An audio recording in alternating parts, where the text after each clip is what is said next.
Okay, hey babes, welcome back to my channel. Thanks for subscribing. If you're a subscriber, if you're not and you're new, welcome to the channel. Welcome to Just a Girl in Her Life. I film videos about my day-to-day work, and I just build content for all of you to enjoy. And also, if you like these videos, you want to comment down below to see more or have suggestions of what to film, I would love to hear from you about those. Don't forget to hit the like and subscribe button as well, so I can build a community. I am here to just intro a video.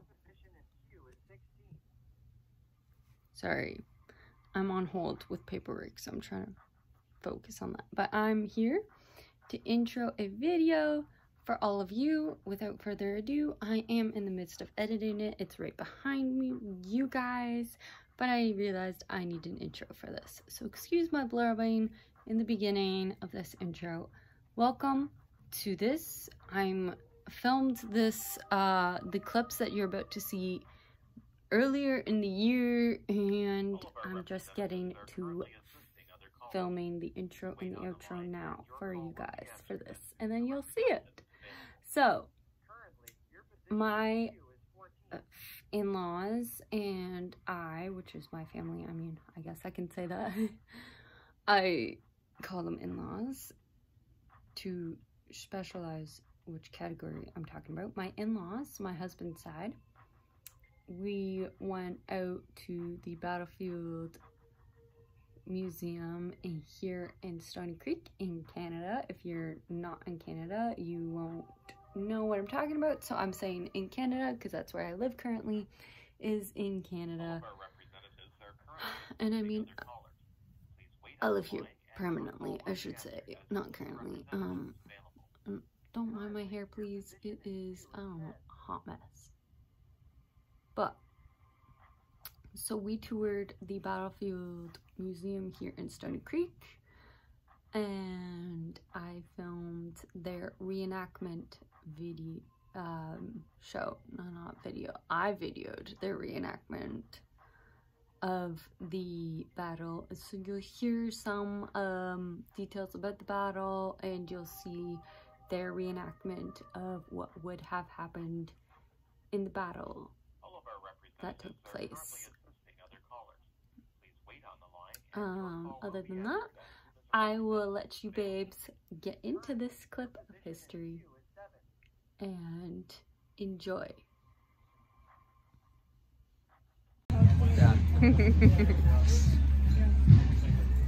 That's where the gift shop is. There's a couple exhibits. There's not a lot, but yeah, we'll check it out.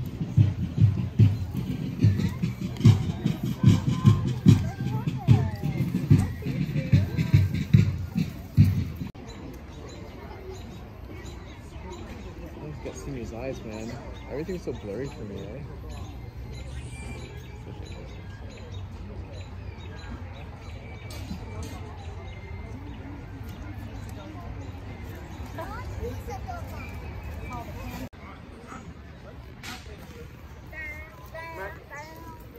Soldiers?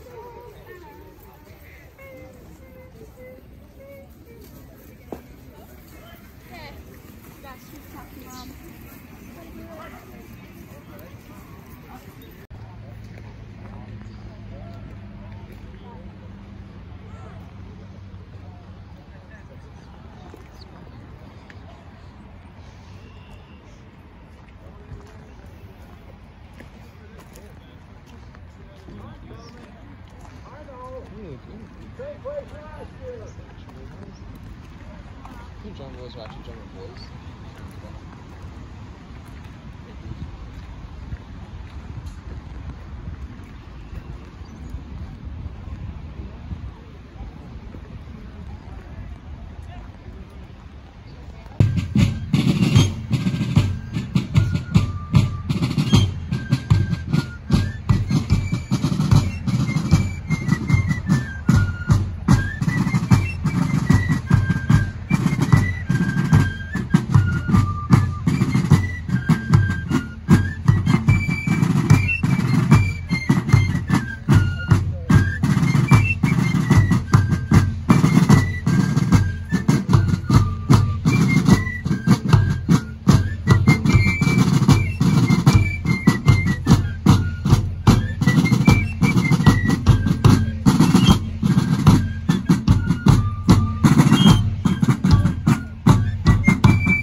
classical composers to the various music of the countries that made up the Great Britain at the time, that is Ireland, Scotland.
Again, that's for another story. Thank you very much. I hope that you've enjoyed our show and that you enjoy the rest of the afternoon.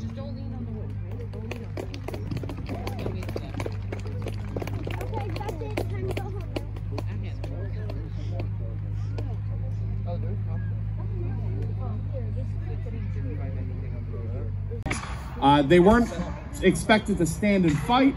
The idea was fire, retreat, hold them up at natural obstacles such as bridges or creeks, streams, things like that. Just a way to slow your enemy down. And the Americans faced an issue during the retreat, and not only were they dealing with the British regulars and the Canadians coming after them, but also the Six Nations were beginning to come out as well in force. Prior to this, most of the Six Nations had actually been asked to return back to the Grand River. There's always one show-off, every event.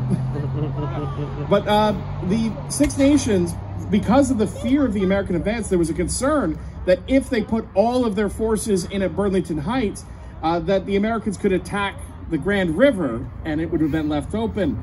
And same as well, if they tried to defend Grand River, they would leave the Burlington encampment open. So the decision was made for the Iroquois to defend the Grand River, the British and the Canadians to defend Burlington. But now with the American threat falling back, these two forces converged and pushed onto the Americans.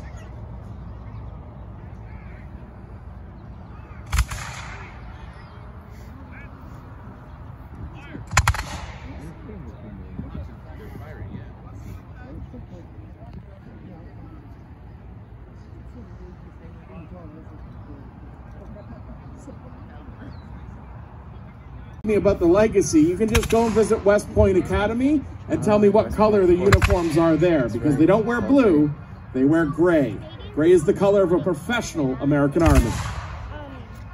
The British also wanted Canada, the U.S., so they wanted Canada too. So we thought, That's right, you forgot West Point. they would get Canada. Now I gotta ask, there's some good loyal Canadians in the crowd, right?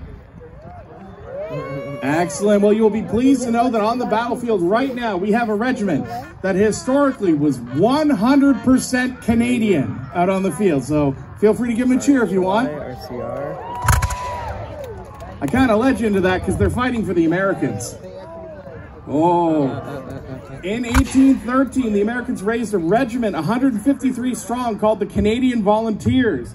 The Canadian Volunteers can easily be spotted because they wore green hat bands and white cockades. These were purposely worn as a sort of challenge towards the British, green hat bands being a sign of free Ireland, and the white cockades being a symbol of the Jacobite rebellions.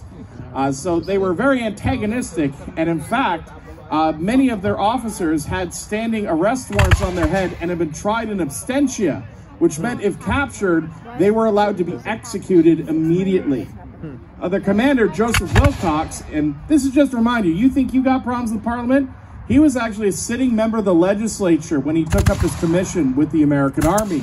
He even burned his constituency down in December of 1813, the village of Newark, today Niagara-on-the-Lake. But don't worry, he got his end. In 1814, he was killed during the siege of Fort Erie and received the best ending you could hope for as a Canadian traitor, and that's an unmarked grave in Buffalo.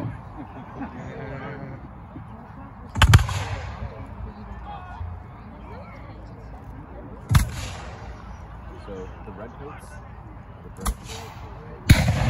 Hey, the men in green, they have to worry about everybody shooting them. And friendly fire was a serious issue throughout the war. In fact, during the engagement at Stony Creek, there is record of an American cavalry unit charging in the darkness and in smoke, and it wasn't until they had already been hacking and slashing away that they realized they were attacking their own men.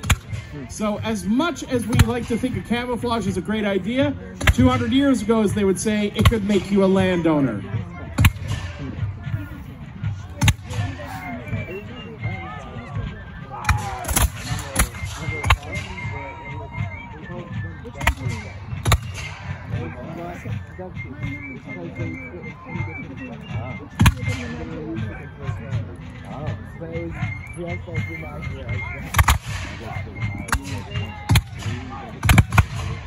Now you can see every once in a while some of the soldiers out there are having misfires. Again, that is the difficulty of the weapon. If it's damp, windy, rainy, that's going to affect it. After firing, black powder relieves a lot of fouling behind, and that can gum the whole thing up. So if you get misfires, there's different ways you can try to fix it. One of the big problems is you might get it where the powder in the pan goes off, but it does not ignite the main charge. This is called a flash in the pan. It's all show, but nothing of consequence really happens. For that, you'd have to clear the touch hole, so hopefully your next shot will ignite the main charge.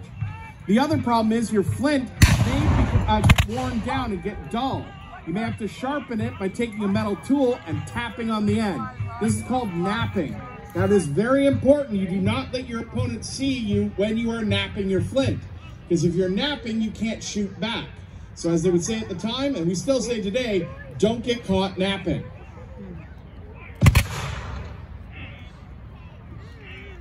so I say about work. It's almost over.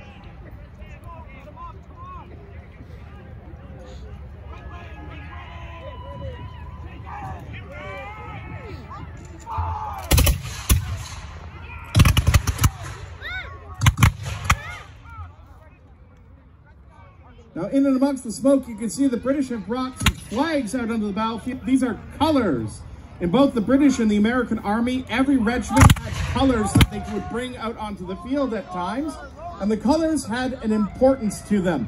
Not only did they represent a regimental history being shown before you, every regiment getting a unique set, they also would act as center rally points. So if something went wrong, that's where you went to. Is often where the command was situated as well. So they were important for all these reasons. But a lot of times they held not just an importance on the battlefield, but an almost religious significance to the soldiers of the regiment. Alrighty, I hope you enjoyed that video on history of Hamilton and the battle that took place in Stony Creek. I hope you've enjoyed it, like I said, and I hope you have some ideas for content. I'm always looking for more ideas, so feel free to add more content videos down below so I can look into it and film more for you guys. Love God, love people, love your surroundings, love nature, and I'll see you in the next one. Bye!